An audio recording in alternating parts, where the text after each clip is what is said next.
இந்த கதை வாழ்க்கையில எல்லா கதவும் மூடிடுச்சு, இனிமே நமக்கு வழியே இல்லன்னு நினைக்கிறவங்கள பத்தினது. அந்த கடைசி நிமிஷத்துல ஒரு கடைசி சான்ஸ் கிடைச்சா என்ன ஆகும்? வாங்க இந்த கதையில பார்க்கலாம்.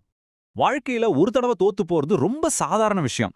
ஆனா திரும்ப திரும்ப தோத்துக்கிட்டே இருந்தா இந்த உலகமே உங்கள ஒரு ஃபெயிலியர்னு கூப்பிட ஆரம்பிச்சிடும். நம்ம கதையோட ஹீரோவுக்கும் இதுதான் நடந்துச்சு. நம்ம கதையோட ஹீரோ பேரு அர்ஜுன். பார்க்கறதுக்கு ரொம்ப சாதாரணமான ஒரு பையன்தான். ஆனா அவனோட வாழ்க்கை மட்டும் சாதாரணமாவே இல்ல. அவன் என்னவெல்லாம் சாதிக்கலையோ அதை வச்சுதான் இந்த உலகம் அவனை ஒரு கணக்குல வச்சிருந்தது. அவனுடைய தோல்விங்க ஒன்னு பின்னாடி ஒன்னா வந்துட்டே இருந்துச்சு. ஃபர்ஸ்ட் படிப்புல தோல்வி. இதுதான் அவனோட தன்னம்பிக்கைய முதல்ல அசைச்சு பார்த்தது. அடுத்ததா எவ்வளவோ முயற்சி பண்ணியும் வேலையே கிடைக்கல. இது அவனுக்குள்ள எதிர்காலத்தை பத்தின பயத்தை இன்னும் அதிகமாக்கிடுச்சு. கூட இருந்த ஃப்ரெண்ட்ஸ் எல்லாம் ஒவ்வொருத்தரா வாழ்க்கையில அடுத்தடுத்த கட்டத்துக்கு போயிட்டு இருந்தாங்க. ஆனா இவன் மட்டும் இன்னும் அதே இடத்துல நிக்கிற மாதிரி ஒரு ஃபீலிங். இது அவனை ரொம்பவே தனிமைப்படுத்திருச்சு. இது எல்லாத்தையும் விட மோசமா குடும்பத்தோட ஏமாற்றம். நீ எல்லாம் வாழ்க்கையில எதுக்குமே லாயக்கப்பட மாட்டான். இந்த வார்த்தைங்க டெய்லி அவன் காதுல ஒழிச்சுக்கிட்டே இருந்துச்சு. அது அவனோட மனசை கொஞ்சம் கொஞ்சமா உடைச்சது. நம்பிக்கையோட கடைசி துளியும் வத்தி போன ஒரு இருட்டு ராத்திரியில யாருமே எதிர்பார்க்காத ஒரு விஷயம் நடந்துச்சு. அது ஒரு மர்மமான வாய்ப்பு.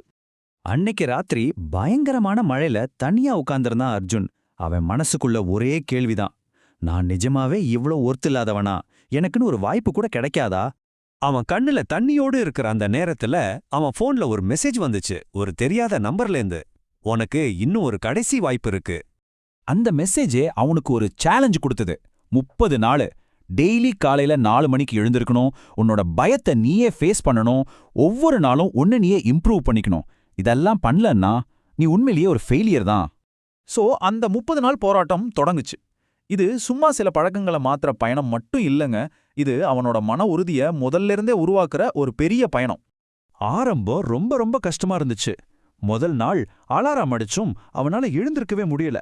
ஆனா 10வது நாள்ல பாருங்க, கொஞ்சம் கொஞ்சமா ஒரு ஒழுக்கம் வர ஆரம்பிக்குது. டெய்லி காலையில எழுந்து சின்னதா ஒரு எக்ஸசைஸ் பண்றது, ஒரு 10 பக்கம் புக் படிக்கிறதுன்னு ஆரம்பிச்சான். இந்த சின்ன சின்ன விஷயங்கள் அவனை மனசளவுல ரொம்ப ஸ்ட்ராங் ஆக்குச்சு. 20வது நாள்ல அவனுக்குள்ளேயே ஒரு புது மனுஷன் உருவாகிறதா அவனே ஃபீல் பண்ணான். இதுதான் கன்சிஸ்டன்சியோட பவர். சின்ன சின்ன பழக்கங்கள் தான் பெரிய மாற்றத்துக்கு முதல் படி. இந்த புது பழக்கங்கள் மூலமா கிடைச்ச ஒழுக்கம் அவனுக்கு ஒரு ஜாப் இன்டர்வியூக்கு தயாராக ரொம்ப ஹெல்ப் பண்ணுச்சு. இந்த தடவை அவன் சும்மா போகல. அந்த கம்பெனியை பத்தி முழுசா ரீசர்ச் பண்ணா, அவங்களோட கல்ச்சர் என்ன, வேல்யூஸ் என்னன்னு தெரிஞ்சுக்கிட்டான். இன்டர்வியூல கேட்கிற பொதுவான கேள்விகளுக்கு பிராக்டிஸ் பண்ணதோடு தன்னோட பலம் பலவீனத்தை எப்படி உண்மையா சொல்றதுன்னு யோசிச்சான். முக்கியமா ரிஜெக்ட் ஆகிடுவோமோன்ற பயத்தை ஃபேஸ் பண்ணி தன்னம்பிக்கையை வளர்க்கறதுல கவனம் செலுத்தினான். நாள் 25. இவ்ளோ கஷ்டப்பட்டு உழைச்சதுக்கு அப்புறம் ஒரு பெரிய அடி. அந்த ஜாப் இன்டர்வியூல அவன் ஃபெயில் ஆகிட்டான். அவனோட மன உறுதிக்கு மறுபடியும் ஒரு பெரிய டெஸ்ட். இப்போ நான் உங்ககிட்ட ஒரு முக்கியமான கேள்வி கேட்கிறேன். ஒரு நிராகரிப்பை நீங்க எப்படி ஹேண்டில் பண்ணுவீங்க? ஏன்னா இது அர்ஜுனோட கதை மட்டும் இல்ல, நம்ம எல்லாருக்கும் ஏதோ ஒரு கட்டத்துல நடக்கக்கூடியதுதான். இதுல தான் ஒரு முக்கியமான பாடம் இருக்கு. ரிஜெக்ஷன்ங்கிறது ஒரு முட்டுச்சந்து கிடையாது, அது ஒரு வழிமாற்றம். அது உங்களை இன்னும் ஒரு பெட்டரான பாதைக்கு கூட்டிட்டு போறதுக்கான ஒரு சிக்னல். அந்த இன்டர்வியூ ஃபெயிலியருக்கு அப்புறம் அர்ஜுன் கிட்டத்தட்ட எல்லாத்தையும் விட்டுடலான்னு முடிவு பண்ணிட்டான். அப்போ மறுபடியும் அதே நம்பர்ல இருந்து ஒரு மெசேஜ், இப்போ நீ தான் முடிவு பண்ணணும், விட்டுட்டு போறியா இல்ல போராட போறியா? அவன் கண்ணை மூடி ஒரு நிமிஷம் யோசிச்சான். அவனுக்குள்ள இருந்து ஒரு சக்தி வாய்ந்த குரல் கேட்டுச்சு, நான் போராடுவேன். அப்போ உண்மையான வெற்றினா என்ன?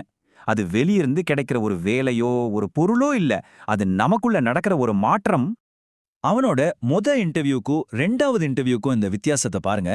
முதல் தடவை அவன்கிட்ட நம்பிக்கை இருந்துச்சு, ஆனா கூடவே ஒரு பதட்டமும் இருந்துச்சு. ஆனா 2வது தடவை அது வெறும் நம்பிக்கை இல்ல, அது ஆழமான தன்னம்பிக்கை. அது பிராக்டிஸ் பண்ண பதில்கள்ல இருந்து வரல, அவனோட அனுபவத்திலிருந்து வந்துச்சு. அதனாலதான் அவன் ரொம்ப ஸ்ட்ராங்கா இருந்தான். ஆமா, அந்த 2வது இன்டர்வியூல அவனுக்கு வேலை கிடைச்சது. ஆனா அவனுக்கு கிடைச்ச மிகப்பெரிய வெற்றி அந்த வேலை கிடையாது. அது அவனோட புது மனநிலை, அவனோட தன்னம்பிக்கை. இப்போ கதையோட முக்கியமான கட்டத்துக்கு வருவோம். யாரு உண்மையில அந்த மெசேஜ் அனுப்பிச்சா? அது எதிர்காலத்திலிருந்து வந்த ஒரு அழைப்பு. வேலை கிடைச்சதும் அர்ஜுன் அந்த நம்பருக்கு கால் பண்ணி பார்த்தான். ஆனா அந்த நம்பர் யூஸ்லே இல்ல. அப்பதான் அவனுக்கு ஒரு விஷயம் புரிஞ்சுது. அந்த மெசேஜ், அந்த வாய்ப்பு, இதெல்லாம் வெளியிருந்து யாரும் அவனுக்கு கொடுக்கல, அது அவனுக்குள்ள இருந்தே வந்தது.